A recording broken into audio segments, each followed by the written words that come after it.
They've Oh, I thought it was right.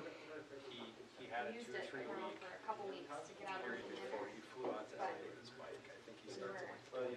at tennis and at school and all the things today. So You don't have any trouble driving? I drove home after we tried to set it and couldn't. Oh,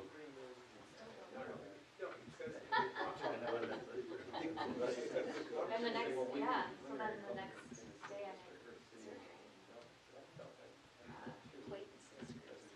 Now we're all better. Bionic bone and titanium. they're not bringing base to me. It's not enough for the physical therapist. She wants me to be able to, you know, you can't quite turn it all the way. I never broken a bone. Would you like the experience? No. This is my first ever. Ooh, And That was cruel. I wouldn't recommend it. aggressive. I was just being helpful. Jeez.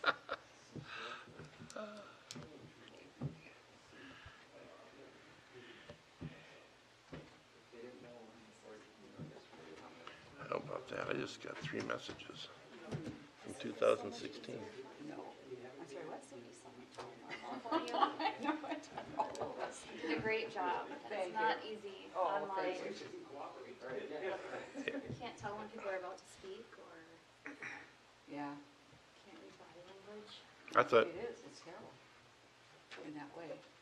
they were all great meetings. Okay, 7 o'clock. We set? Yep.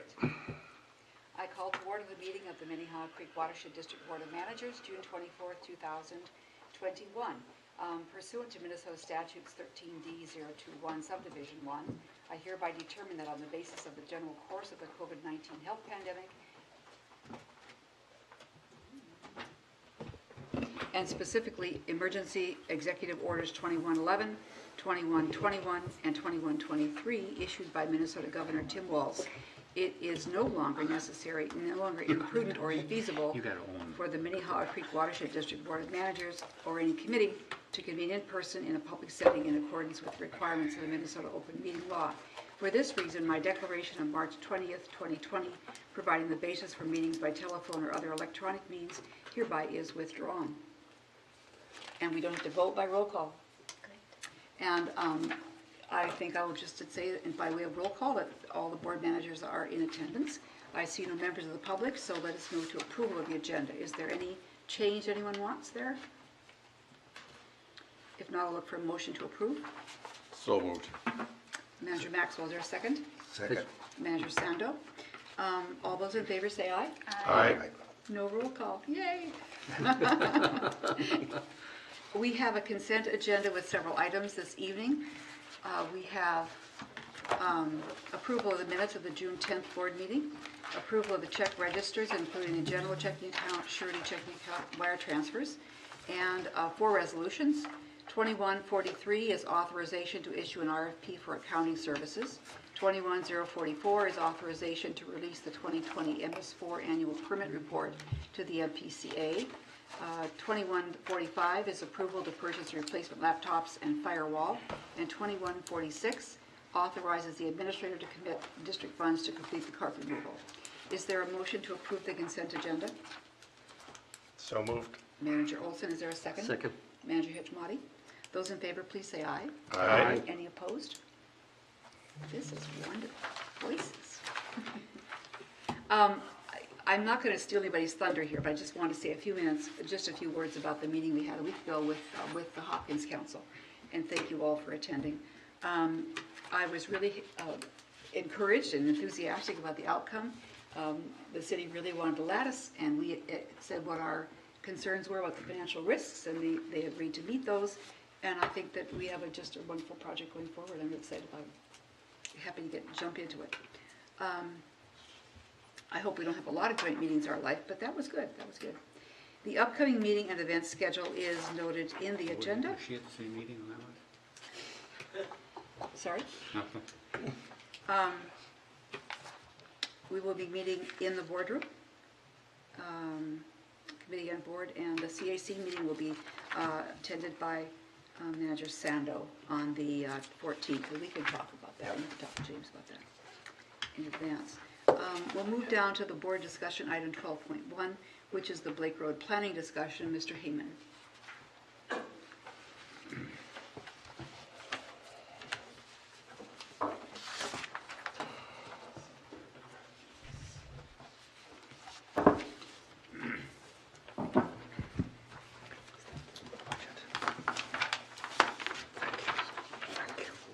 I don't have to drop these in the meeting. Just right away.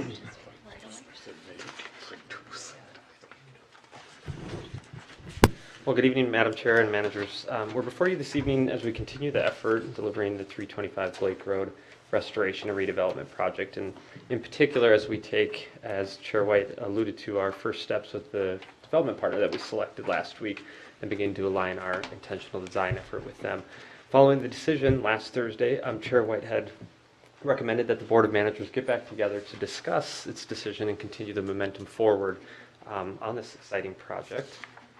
So this evening, we'll provide a brief design status update for the board. I know we were in front of the board recently with a more comprehensive update, but we thought this would be a good time to lay out the upcoming events for community engagement and the design charrette. We'll also then step through a little bit of the decision that was made last week with some of the terms or some of the elements that the council and board agreed to in principle, and then likely transition into closed session to get into a little bit more detail around the draft. Let's be careful what words we use in principle. I don't know if it was, they presented numbers and we concurred with the numbers. It wasn't a principle, it was numbers. Thank you, Manager Miller. And then we can step into closed session and get into some of the preliminary terms around the draft agreement and preliminary development agreement. And so you're all familiar with the parallel process or image that we've used repeatedly. And for the better part of 6 months, we've been moving through this effort meticulously in sort of a deliberate effort to align both the design process and the development process. And we're right on track, both in terms of timing and or schedule and budget. We've been moving through each of these steps, both with the development engagement and the the design process, and are now entering this public meeting element that occurs before the design charrette, but post selection of a development partner. And so to get into a little bit of those details, and as I mentioned, there were more design details provided at the last meeting that Gabe had provided. So I didn't want to go into great detail on that tonight, but there are a couple of key elements that are forthcoming. The first is the 2 community engagement meetings that we will be hosting over the course of the next 2 weeks. The first is a virtual event that will occur next Wednesday, June 30th.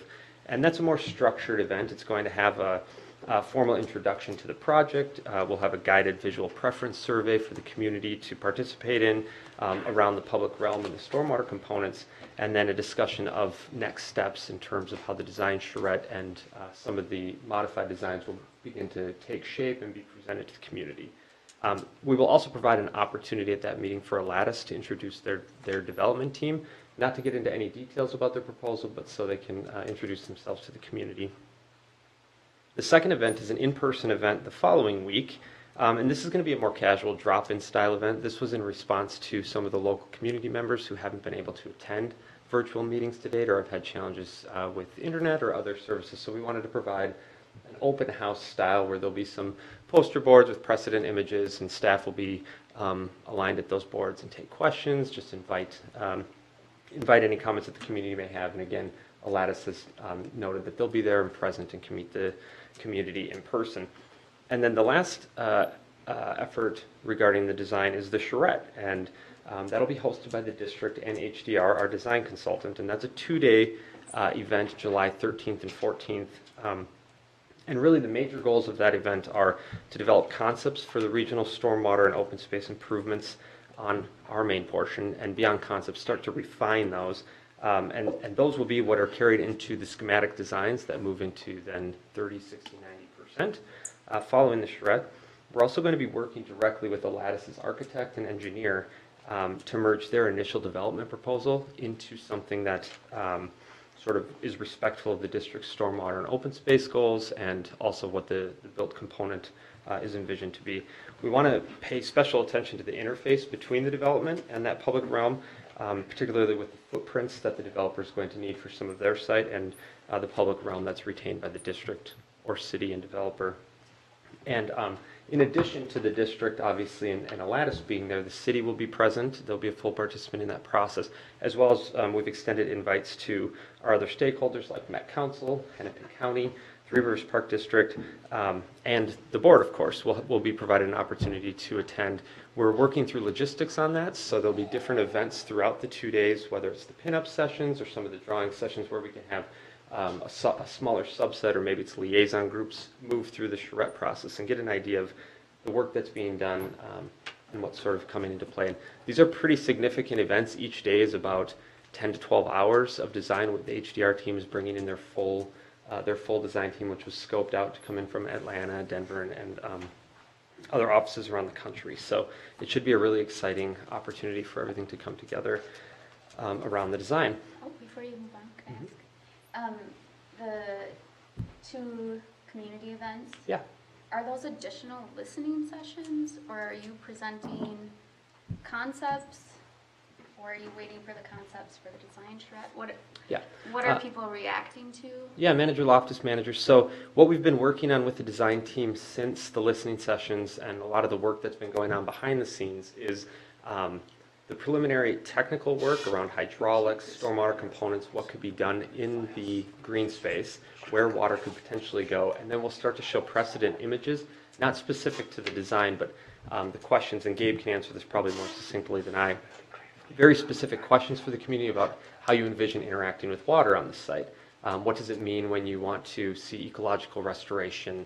There's interactive surveys and then precedent images. We do also have a lot of our takeoff images and some of those concepts that show the more bubble diagram components, but we're not getting into specifics around the type of stormwater facility that we would be constructing, its infiltration or underground. That hasn't been determined yet. Those are all technical details that we wouldn't bring forth yet. So are you encouraging the people who attended the listening sessions to also come to these? That's correct. Because they will learn something new or have their opinion collected in a different way. That's correct. Manager Loftus, managers, we had identified as we scoped with HDR as well as with the city that they wanted a specific community engagement event around the public realm prior to the design charrettes that would afford the community an opportunity to actually have meaningful input towards what they suggested at listening sessions and what that might actually look like in principle through the use of precedent images and where we've seen other projects with similar elements that we anticipate on our site.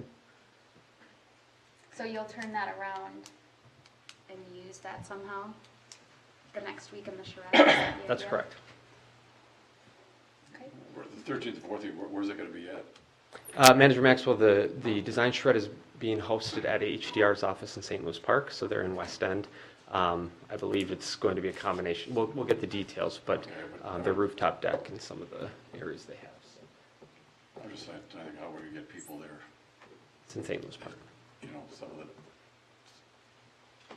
the neighbors and some of the other ones to get a true sense of what, I was thinking maybe Hopkins City Hall would have been a better place. But Oh, Manager Maxwell, managers, the design charrette isn't open to the public. Oh, okay, okay. The design charrette is specific to all the stakeholders, specific stakeholders such as the city, the Oh, district, county, the okay. design. I Yeah, thought you were talking about citizens too, okay. Because Cottageville will be the Yeah, person, I had seen that, but I thought maybe this other one was too.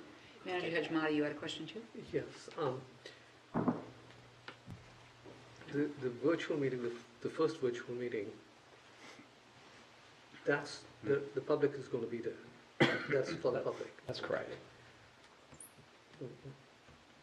We've already had some meetings where they gave us input, you know, where HDR did that online and had input.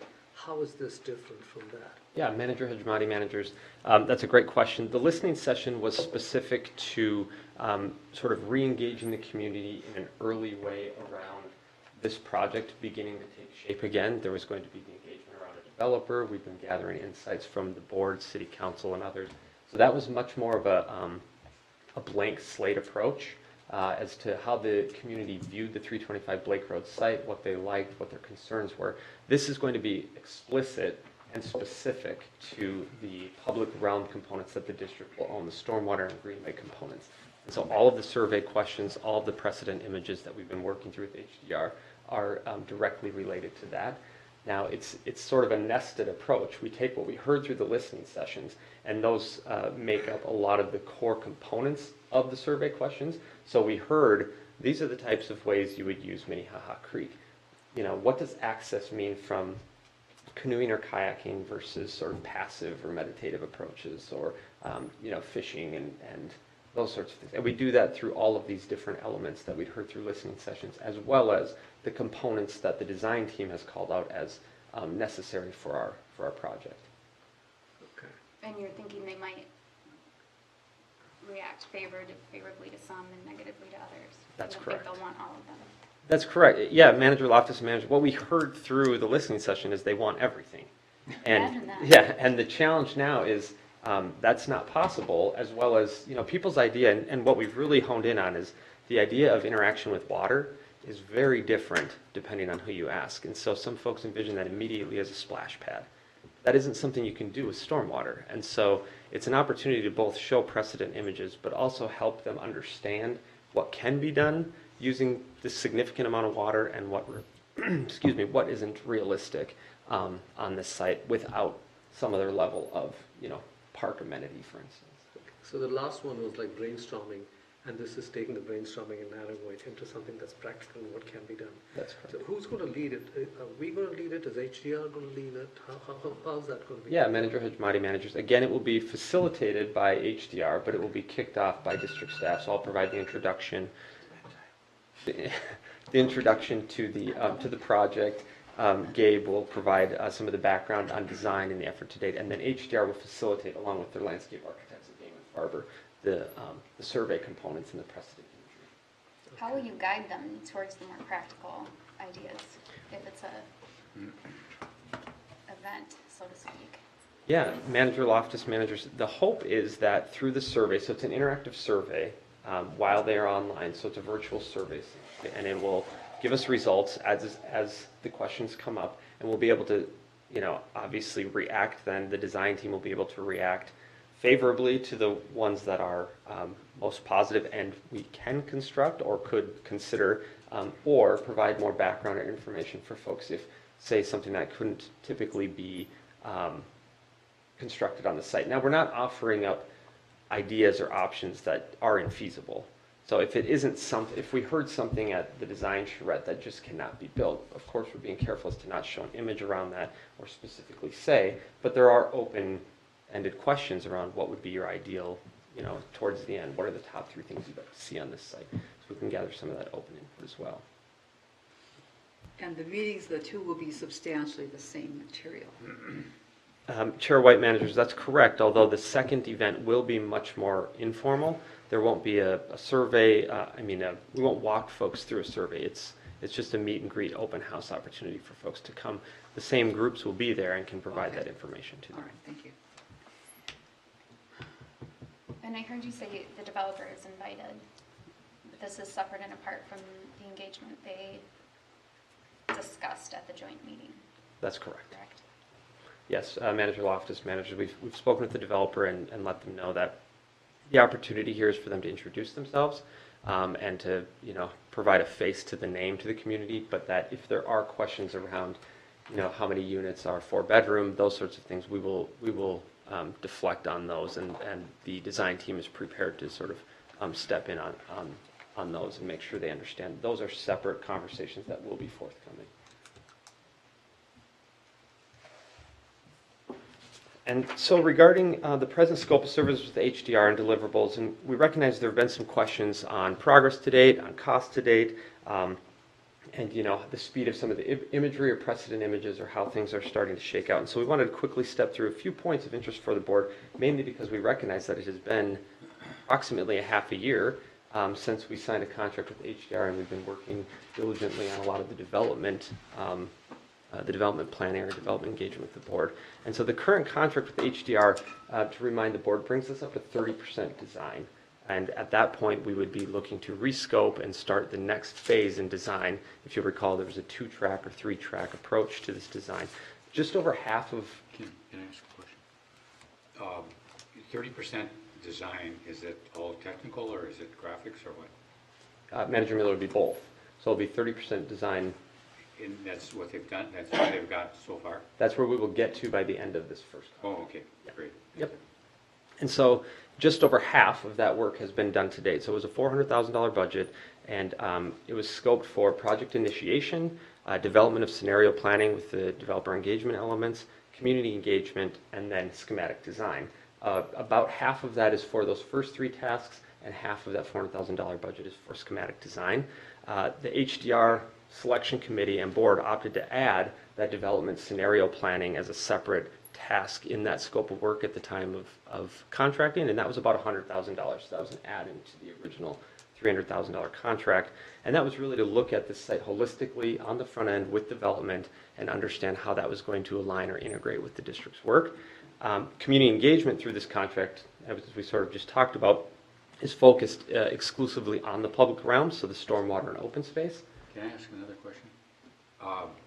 So they spent $100,000 examining the proposals?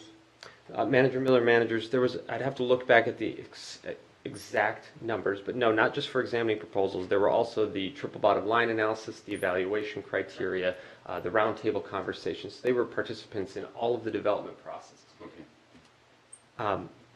And then community engagement, as I noted, is specific to the stormwater and open space. And this work would have been completed whether or not we were working with the developer.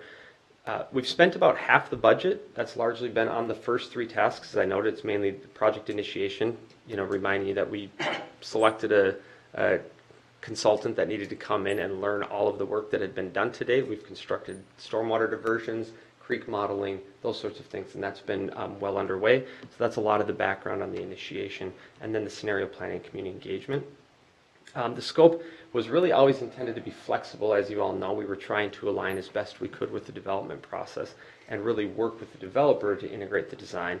And if that doesn't come to fruition, as we'll discover through the next few weeks or months, we will always be able to pivot to the district-only alternative, our option for constructing stormwater way. Since the developer selection process has advanced in a timely fashion, that design work has been more intentionally timed out, culminating in the shred that will occur in 3 weeks. And this really impacts the duration of the contract. We originally had anticipated this contract running from early in the year to about April. We slowed that down to align it with the developer engagement process, and now are ramping that up. So the rate of spending, the number of coordination meetings has increased, but we've reduced other elements or started to time out things as we get towards 30% design deliverables. And so the only deviation from the work to date, or the original scope of work with HDR, was really on the development scenario planning. And the main difference there is in the scope. We were going to convene a roundtable of development experts for hypothetical design scenarios that they might deliver on the 325 Blake Road site.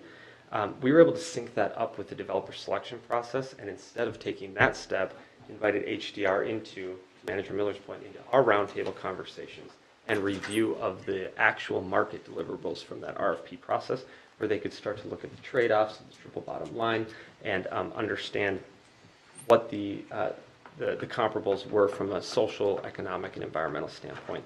Now, they didn't go as deep in the economic side as we had originally envisioned, because we have folks like Mary Bugeaud, John Commerce, and Chuck Watts helping with some of those. So we were able to sort of align those two. So the next steps really will be the design shred in mid-July, which we talked about on the last slide, which will result in the integrated design. We hope that we'll be able to deliver with the Lattice and the community engagement events. The design shred really has been, and I know we've talked about this for a period of time, it is the major sort of culminating event in this long process, because it brings the developer and the district together, and out of it will be 3 scenarios that are clear to the board: what this site would look like if we align with the developer, what the site would look like if this developer doesn't work out, but we need to move forward with another developer, so there's a middle ground, and then what the site would look like if no development occurs on this site. So all 3 will be moved forward concurrently and then designed further into 30% over the course of the next 2 months. So with that, I'd be happy to take any questions before getting into the decision from last Thursday. Thank you. I guess just to be on the record of it, I know I told this to staff, but just so the rest of the board knows where I'm at, I've expressed, we've had one stormwater design process meeting, and we didn't have a lot to show yet.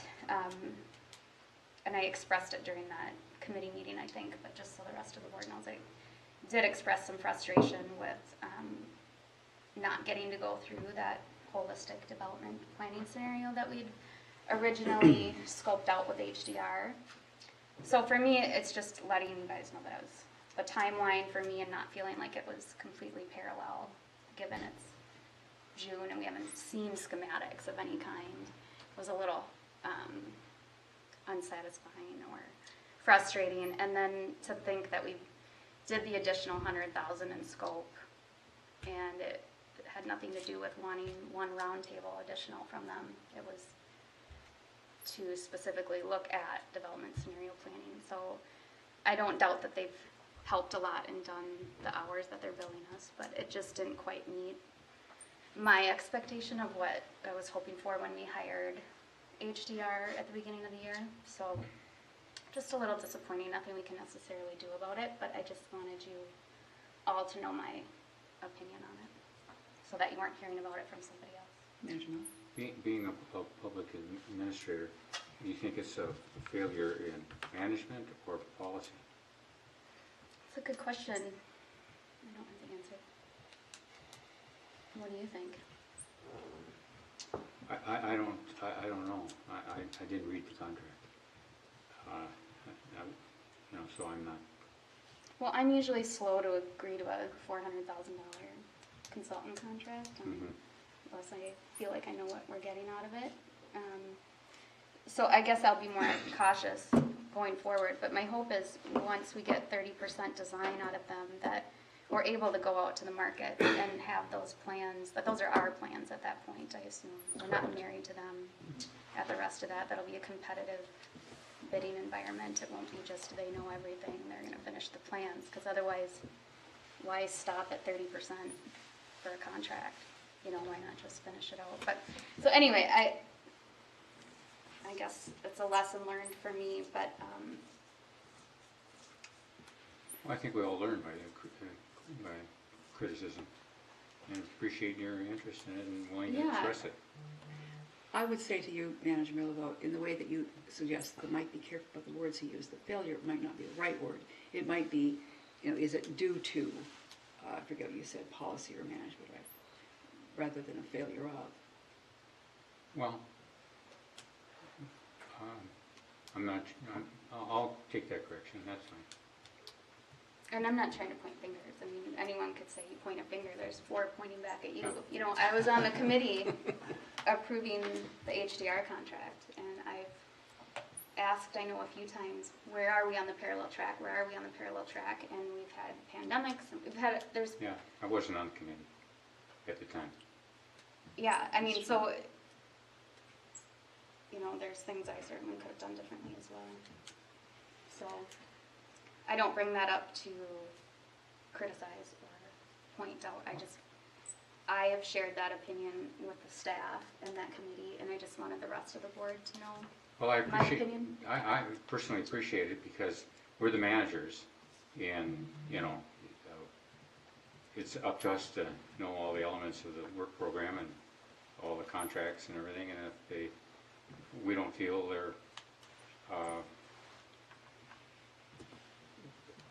there's some need for additional information, I appreciate you bringing it out in a public forum too.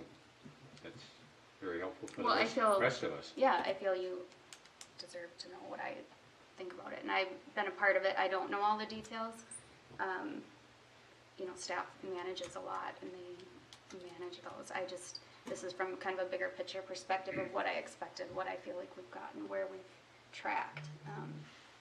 So it isn't as technical as the presentation Mike's been able to give. So I do appreciate all the details coming from staff. Ready to go on? Mr. Whisker. I don't have any sage words of wisdom or sort of key lessons learned, but I think on in terms of self-reflection on the staff side of thing and just taking the critique at face value, I think it's incumbent as we're moving forward on really big projects and executing contracts for significant work that we just do everything we can to make sure we have aligned expectations, because I think there's the work and the scope, and what I'm hearing from staff is that the work that we've executed is largely aligned with the scope, but if we're out of sync from the beginning or through progress reports on what we're delivering and when and what we're spending money on, then somebody's going to be disappointed. And so I think making sure that we're really clear up front when we're presenting, here's what we're getting for the money, and the board really asking the hard questions to make sure you know what you're getting for the money, and that the progress reports on the work are really clear, the burn rate on the budget and where we are relative to scope.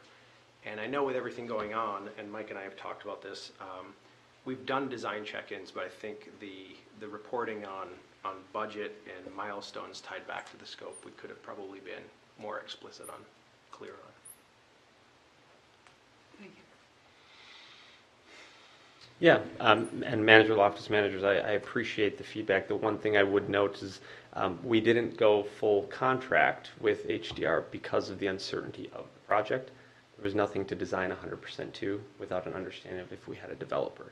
And so this 2-track or 3-track approach that the RFP called for, we explicitly called to end the contract at 30% because we would need to assess as an organization at that time how far we could go. So that was the intent at the time, and still is.